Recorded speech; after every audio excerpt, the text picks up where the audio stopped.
আসসালামু আলাইকুম। আজকে আমি আপনাদেরকে খাসির মাংস ভুনা করে দেখাবো।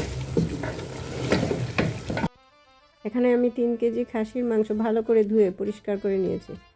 এখন দারচিনি, এলাচ, লবঙ্গ, তেজপাতা, পেঁয়াজ কুচি 3 কাপ, রসুন বাটা 2 টেবিল চামচ, আদা বাটা 2 টেবিল চামচ, লবণ স্বাদ মতো, হলুদ গুঁড়ো 2 টেবিল চামচ, মরিচ গুঁড়ো 3 টেবিল চামচ, ধনে গুঁড়া 1 টেবিল চামচ, জিরে গুঁড়ো 1 টেবিল চামচ, গরম মশলা গুঁড়ো 1 টেবিল চামচ। এখানে আমি 1 কাপের মতো তেল দিয়ে দিলাম, কারণ মাংস থেকেও আরও তেল বের হবে। এখন এটাকে ভালো করে মাখাবো। যত বেশি মাখানো হবে এত বেশি মশলাটা মাংসের ভেতরে ঢুকবে।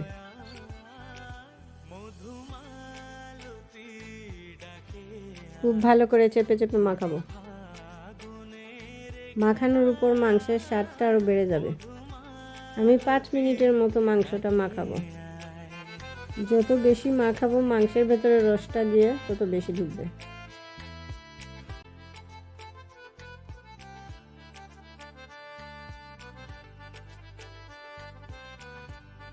এখন আমি চুলায় বসিয়ে দেব।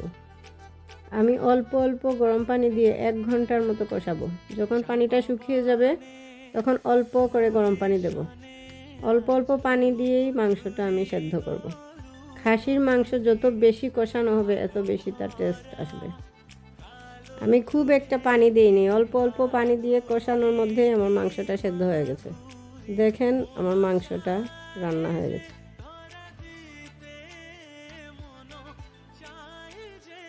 আপনারাও এভাবে ট্রাই করে দেখবেন। যারা আমার ভিডিওটি দেখছেন তাদেরকে অসংখ্য ধন্যবাদ।